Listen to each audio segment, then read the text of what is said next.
Yo! Video games. All right, so first up, wanted to talk a little bit about the Pokemon reviews that came out this morning. Not all of them were super glowing. There's actually there's a number of 7s, even some 6s, and of course you had some people. There was even at least one 10 out of 10. But what kind of caught me off guard initially was seeing that places like, I think it was like Nintendo Life or somewhere else, like Nintendo dedicated fan sites, literally had were giving the game like a 7.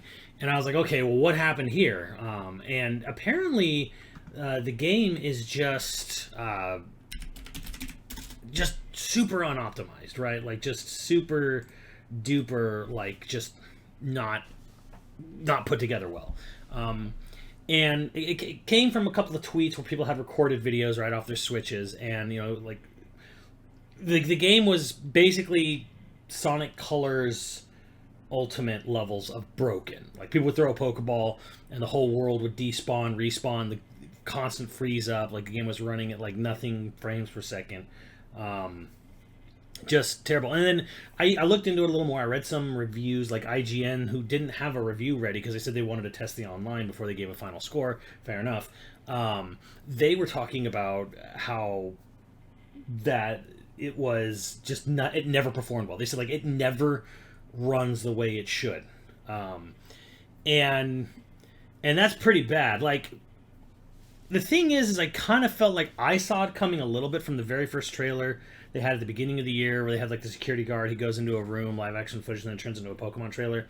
And even then, I was kind of looking at it and going like, "Wow, this is not looking good." Like the Pokemon look fine or whatever, but like this is looking really, really, really rough.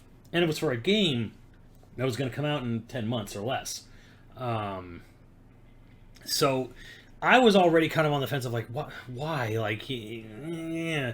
And I think the most honest, fair take about it is that Game Freak is not given enough time. They're just not given enough time to make these games, because like they had, was it Sword and Shield, and then they had Legends Arceus like barely a year after that, and then this within less than a year. They wanted to have a whole new gen ready to go with Scarlet Violet.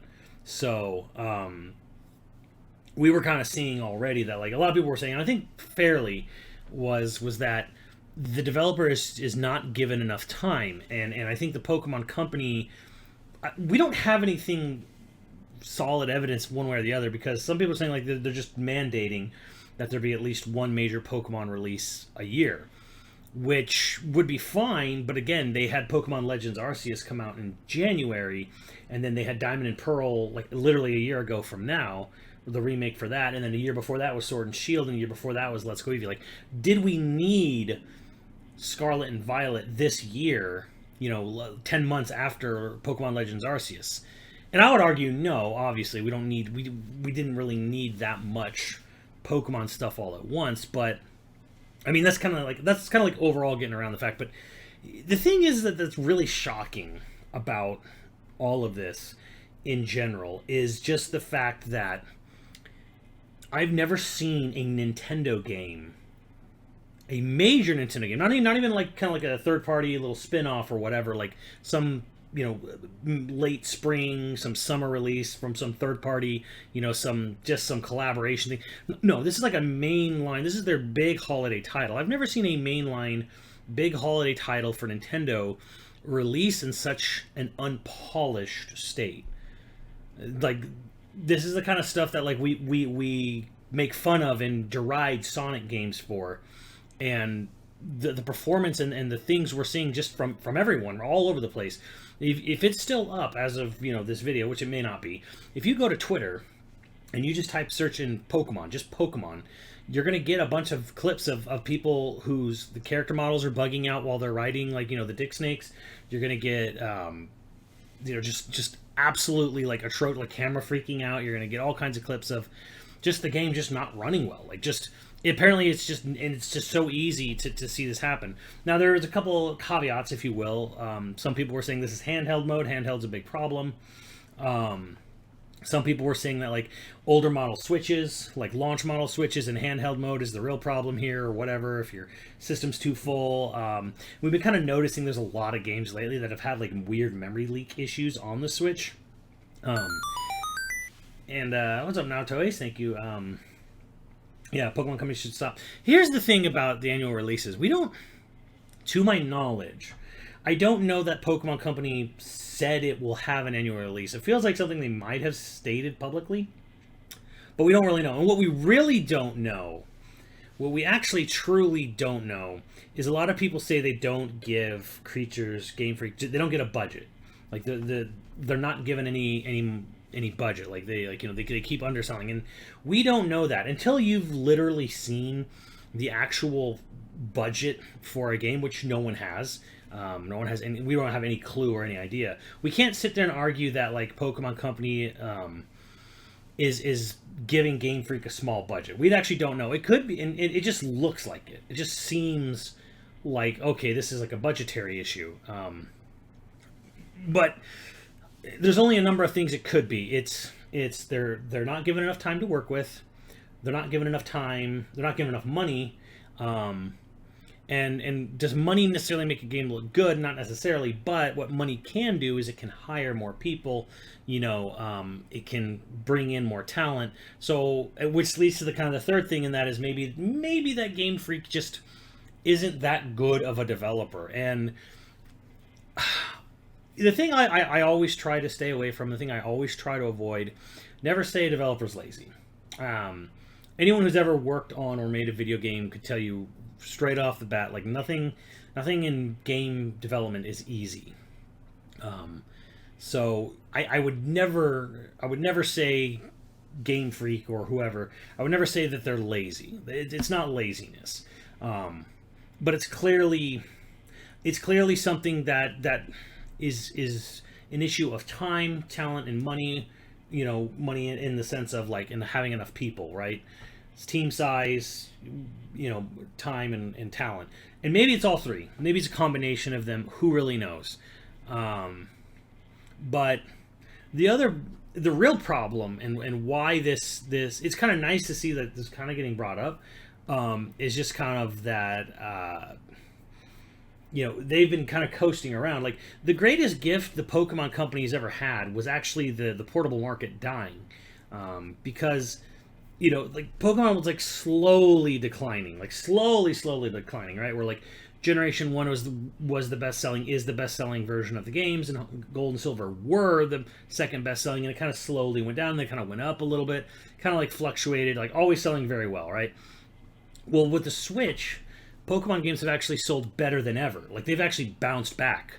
Not having a portable market, because the portable market worldwide really was dying off, especially with the advent of mobile phones, and Pokemon Go is nothing but a perfect example of how people were content just to play Pokemon Go on their phones. They didn't need to buy a new Pokemon generation or whatever on the 3DS. So Pokemon on Switch, on the other hand, has actually been a boon for them. Sword and Shield has to my knowledge, has outsold Gold and Silver, or it's about to outsell Gold and Silver. So Pokemon Sword and Shield are about to become the second best-selling generation of Pokemon games of all time, if it hasn't already. I think it already has. I think Sword and Shield has now sold more than Gold and Silver. So they've actually benefited greatly from having a unified hybrid console in the Switch. But the funny thing is that now we're kind of like seeing that, like, well, they never really adapted for modern day consoles, modern day technology, and they certainly never really they're having growing pains getting into open world design, clearly, as we're seeing here. But the thing is, I don't know if this is going to have much, if any, effect on the overall sales of the game, because again, everyone loves Pokemon. Pokemon as a brand is ridiculously powerful. We've never seen any competitor come close to Pokemon's success. So, in the sort of like, is this going to mean anything for the Pokemon Company or for the franchise? It's hard to really say. I'm going to argue probably not, because people just keep buying these games. It doesn't really seem to matter. And a lot of people have been saying that, it's time for the Switch hardware to die. The Switch hardware is old. It needs to go. That's nothing new. I mean, I've heard that, I've heard that for the past 5 years. When every time we talk about it on the mainstream at Max's house, it's like everyone all wants a new Switch. Like, we need a new Switch, we need new hardware, because Nintendo's playing with dinosaur technology. And to be fair, and I know people like Liam Robinson have come out and said, like, guys, let's be real here. This is not a hardware issue with Pokemon, because what Pokemon's doing is nowhere near what the system is capable of. And for mainstream popularity, because obviously people, most people just played Zelda. If you want to, like, you look at Breath of the Wild, and Breath of the Wild looks better and does more and has more going on at any given point in time than Pokemon Violet and Scarlet do. So it's really not a hardware issue. And then there's obviously there's lots of other really good examples out there. And the harshest and biggest example to give is the fact that this is also the year that Xenoblade 3 came out for the Switch, and only the Switch. And it's pulling so much more off on that system than Pokemon is. Pokemon can barely even run, and it is using shockingly low res, like standard definition or lower res textures for many of the things in the environment. It is a weirdly undercooked game, and part of me is where, this is where I kind of wonder. I'm like, is it rushed? Is it talent or whatever? Because, like, why there's things in Pokemon Scarlet Violet, just even in the official trailers, let alone all the clips coming out online, where I look at this and I go, like, that's really the best texture you could get? Like, that is the highest resolution for the object you could come up with? Like, when you were designing that thing, like, how could you not know that people were going to play this on TVs that could easily do 720p, let alone 1080p or 4K? But yeah, it's super bizarre to see that happening there. And yeah, the thing is like, I'm kind of glad that it kind of blew up a little bit today, because I think people should hold Pokemon Company, and I think Nintendo should be kind of like held to standard on this, because it's no longer about this doesn't look good. This game doesn't run. This game doesn't actually function. This game is prone to, like, all kinds of glitching and hitching and freezing, and that's really not acceptable. It's not acceptable in, even in a Sega game, and it's certainly not acceptable in a Nintendo game and a Pokemon game, which for a lot of people, this might be the only game they buy all year. This might be the only game, a child receives as a gift for Christmas all year long and has to carry them all throughout the next year. Like, this is not okay to release a game in a state like this. And I think it's fair to call Nintendo and Pokemon Company out on it, because frankly, it's not only embarrassing, but it's a little bit shameful, because a lot of the people who have been posting these videos and pictures and whatever, they're saying this is with the day one patch. This is after the day one patch. So I mean, really, they should be held to some sort of account, or held to some sort of standard that, like, you sold me a broken, unfinished game. Now, we expect this from many other publishers. Like, you buy an Ubisoft game day one, and you're, it'd be weird if it did function correctly. But yeah, the game we're seeing now is in no way an acceptable form. And I'm kind of shocked, because Nintendo has a very strict standard when it comes to bug testing and stability and everything. Like, even if a game doesn't really look good, at least it's going to run for the most part proper. Like, Nintendo doesn't release buggy games. They just don't. Like, they have bugs. There's bugs in every game, but, like, Nintendo generally has a certain quality polish, because they have a really really tough testing and bug squashing, Tree Club or Treehouse and Super Mario Club and all that stuff. So, yeah, so there's kind of a sort of shocking, like, it looks like Nintendo's kind of become, like everyone else, where we needed this holiday release. This is gonna sell 10, 15, 20, 25 million copies lifetime. We need this holiday release, and we're going to sell. We're going to sell 6 to 8 million of the copies of this game for the holiday. This has to be out. It has to be out and done for the holidays. And then the game's not ready. The game's buggy. Nintendo's just like, it seems like they've done the ye old Activision Ubisoft, fuck it, and release it. And they just basically said, we'll fix it in post. So it's a little shocking, to say the least. Now, I obviously have not really played much of Pokemon outside of the first gen. I loved Gen 1. I loved it when it first came out. I thought it was a really fantastic experience. I loved the memories and sort of the things I had when it came out, with the trading and the idea of it, and sort of the mysteries and the rumors, and the card game was great, and the show came on, and I was into the show, and we watched the first movie. So, I don't want to sit there and say like, oh well, like Pokemon's always been a crappy franchise, or it's never tried, yada yada yada. I think that's really unfair, because my first experience with Pokemon, back in the late '90s on black and white, less than 8-bit graphics, was fantastic, and I think every kid who grows up, deserves, not deserves, but like, I don't think they should be deprived of having a great experience with whatever their first or second Pokemon game is. Like, whatever game they're getting, whatever game they're discovering Pokemon through, they deserve to have that sort of great, wonderful experience that we all did, or some of us Gen 1ers did. They shouldn't have to play the game and wonder if it's going to freeze and lock up and crash constantly. They shouldn't be playing the game and then like it's not even running as well as anything else that they get on the system.